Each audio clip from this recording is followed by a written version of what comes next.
Welcome back to my channel Pranati official. কেমন আছো তোমরা সবাই? আশা করছি ভালো আছো, আর আমিও কিন্তু ভালো আছি। তো গাইজ, তোমাদের জন্য কিন্তু নিয়ে চলে এসেছি আমার আরও একটা নতুন ব্লগ ভিডিও নিয়ে। তো আজকের ভিডিওটা কিন্তু এখান থেকেই শুরু করলাম। আর তোমরা তো ভাবছো যে এত খাবার দাবার আমার সামনে কেন, কারণ আজকের দিনটা ছিল আমার বার্থডে, আর আমার ফেভারিট কিছু খাবার আমার জন্য বানিয়ে, তাই ভাবলাম আমার স্পেশাল দিনটা তোমাদের সাথে একবার শেয়ার করি। তোমরা পুরো ভিডিওটা দেখো, তাহলেই বুঝতে পারবে। মানে এটা ছিল আমার দুপুরের লাঞ্চ। তো ভাবলাম ভিডিওটা এখান থেকে শুরু করি, কারণ সকাল থেকেই কিন্তু আমি শুয়ে বসে কাটিয়েছি, আর আমি না জানতাম না যে আমার জন্য এত কিছু আয়োজন করেছে। আসলে দুপুরবেলা দিদি বারবার বলছে যা গিয়ে স্নান করে আয়। তো আমি না বুঝতে পারছি না যে আমাকে এরকম কেন বলছে, এতবার বলছে বার্থডে দিন তাড়াতাড়ি স্নান করতে হয়।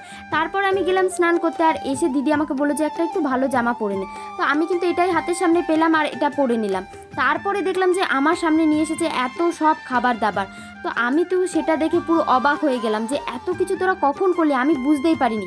আসলে আমি তো সারাদিন ঘরে শুয়েছিলাম, ওই ঘরে যাইনি, তাই কিন্তু আমি বুঝতে পারিনি। আর ওরা কিন্তু অনেক অল্প সময়ের মধ্যে এত কিছু রান্না করেছে, কারণ আমার সাথে দিদিও শুয়েছিল, বোনও শুয়েছিল।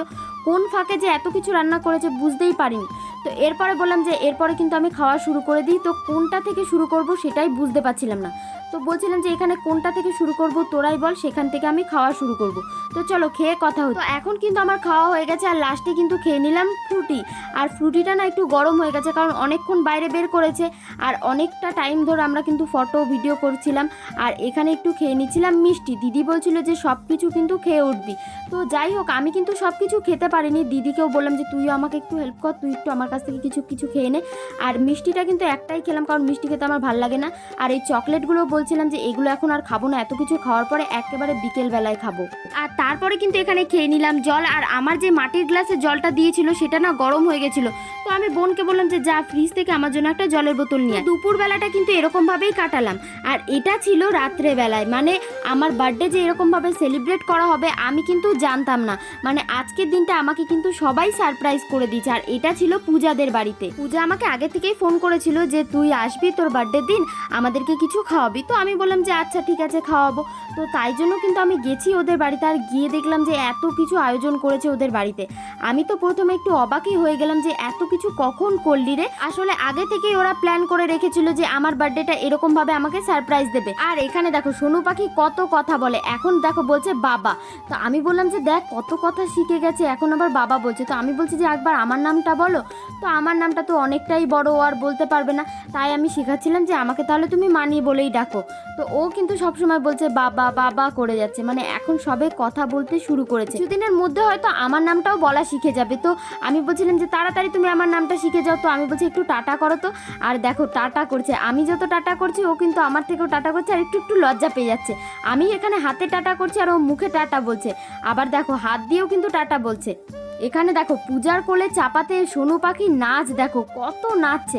আর আমি গান করছি আর ও নাচছে। ওর কিন্তু একটা ফেভারিট গানও আছে, সেটা তোমাদেরকে অন্য কোনো দিন বলবো। এখন তোমরা সোনু পাখির নাচটাই দেখো। তারপরে কিন্তু আমাকে এখানে ঘরে ডাকলো, আর এখন কিন্তু হবে আমার কেক কাটা। তো আমি বললাম আমি কিন্তু একা কেক কাটবো না, আমার সাথে সোনু পাখিও কেক কাটবে। আর এটা কিন্তু সোনু পাখির ফার্স্ট কেক কাটিং। মানে আর কিছুদিনের মধ্যে কিন্তু সোনু পাখিরও বার্থডে আসছে। কবে বার্থডে সেটা তো তোমরা জানতেই পারবে, তার জন্য কিন্তু আমার চ্যানেলটাকে ঝটপট সাবস্ক্রাইব করে দাও। তো এখন কিন্তু সবাই মিলে আমাকে হ্যাপি বার্থডে উইশ করছিল। আর এখানে দেখো সোনু পাখি কিন্তু ভয়ই পাচ্ছে না, মানে দুটো ক্যান্ডেল জ্বলছে। বাচ্চারা কিন্তু এরকম ক্যান্ডেল ম্যান্ডেল জ্বললে বা ব্লাস্টার ফাটালে কিন্তু ভয় পায়, বাট দেখো সোনু পাখি একদম পুরো চুপ আর তাকিয়ে রয়েছে। আর এখানে দেখো ব্লাস্টার ফেটেছে, আমি ভয় পেয়ে গেছি, আর সোনু পাখি হাসছে, দেখেছো তো। কিন্তু হ্যাঁ, সোনু পাখি না বেলুনগুলো দেখে খুব ভয় পাচ্ছিল। বাট এর আগের দিন অন্নপ্রাশন বাড়িতে গিয়েছিলাম, তখন কিন্তু বেলুন নিয়ে খেলছিল। বাট আজকে ওকে যেই বেলুন দিচ্ছে না তখনই ভয় পেয়ে যাচ্ছে। এখন কিন্তু আমার চারিপাশে বেলুন রয়েছে, বাট সোনু পাখি যেহেতু আমার কোলে রয়েছে তাই কিন্তু আর ভয় পাচ্ছে না। তো এখন কিন্তু আমার কেক কাটা হয়ে গেছে, আর আমি এখন কেকটা খাইয়ে দিচ্ছি সোনুকে বলছিলাম যে তুমি খাবে তো কেক। আর এখানে দেখো সোনু পাখির মনে হয় কেকটা ঠিক পছন্দ হয়নি। তো আমি বললাম যে নাও তুমি একটু কেকটা খাও। সোনু পাখি তো কিছুতেই খাবে না, বাট আমি তো একটু জোর করে খাইয়েই দিলাম। আর এখন কিন্তু সোনুকে আমার কোল থেকে অভিধান নিয়ে নিচ্ছে, বাট আমি তখন বলছিলাম যে দেখো আমাকে কিন্তু এখন আর স্নো স্প্রে দিও না। দেখো যেই সোনু পাখিকে আমার কোল থেকে নিল, আর তখনই দেখো সবাই আমাকে পুরো স্নো স্প্রে দিয়ে ভূত করে দিল। আমি বলছিলাম যে দাঁড়া একটু পরে দেখ। আর এখানে দেখো আমাকে তো স্নো স্প্রে দিয়ে ভূত বানিয়ে দিয়েছে আর কেকটা দেখো পুরো নষ্ট হয়ে গেছে। আর আমি ওকে বলছিলাম যে দাঁড়া, এখনও আর একটা কেক কাটা বাকি রয়েছে, এখনই তুই আমাকে পুরো ভূত করে দিলি। তারপরে বললাম যে দে একটু শান্তি করে আমাকে ভূতটা বানা। আর দেখো এর জন্মদিনে যে ওকে আমি কি করব সেটা তো আমার মনে মনেই রয়েছে। আর দেখো স্নো স্প্রেটা দিয়েছে তো দিয়েছে, আমার মাথার ওপর পুরো পাহাড় করে দিয়েছে, মনে হচ্ছে আমার পুরো মাথাটাতে ফেনার পাহাড় হয়েছে। এরপর আমি অবিদাকে একটু কেক খাইয়ে দিলাম আর ওকে আমি বললাম যে এরপরে শান্তি করে সবাইকে একটু কেকটা তো খাওয়াতে দে আর তুইও খা।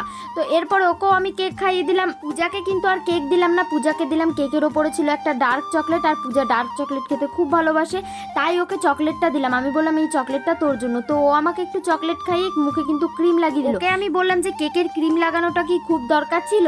আর এরপরে চলো 2 নাম্বার কেকটা তো আমি কাটিনি, তো বললাম এটা একটু শান্তি করে কাটতে দে। এই 2 নাম্বার কেকটা কাটার সময় কিন্তু সোনু পাখিকে আর কোলে নিলাম না, কারণ আমার গালে অনেক কেকের ক্রিম লেগে রয়েছে আর মাথা থেকে স্নো স্প্রেগুলো না টপ টপ করে পড়ছে।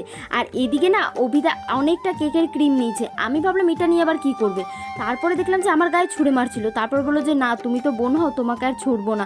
আর দেখো তোমাদের সাথে গল্প করতে করতে কিন্তু আমার 2 নাম্বার কেকটা কাটা হয়ে গেছে। আর আমি বলছিলাম যে এত রাতে আবার আমাকে স্নান করতে হবে, তো পূজা বলছে যে না না স্নান করতে হবে না, ভালো করে গামছা দিয়ে মুছে নে তাহলেই হবে, আর যেই কেকের ক্রিমগুলো আছে সেটা জল দিয়ে ভালো করে ধুয়ে নে তাহলেই হবে।